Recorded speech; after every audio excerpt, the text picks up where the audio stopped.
बातमी आहे सरपंच संतोष देशमुख हत्या प्रकरणासंदर्भातली अत्यंत महत्त्वाची। कारण मस्साजोगमध्ये ग्रामस्थांची आज दुपारी 12 वाजता महत्त्वाची बैठक होतीये। या बैठकीमध्ये आंदोलनाची पुढील दिशा ठरवली जाणार आहे। सरपंच देशमुखांच्या हत्येला 33 दिवस पूर्ण झालेत आणि आतापर्यंत 7 आरोपींना अटक करण्यात आलेली आहे।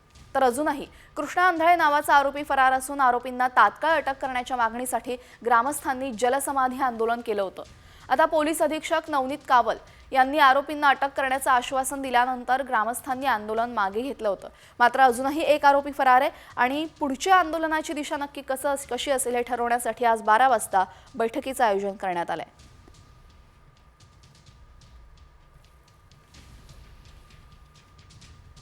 आज बातमी आहे सरपंच संतोष देशमुख हत्या प्रकरणासंदर्भातली अत्यंत महत्त्वाची।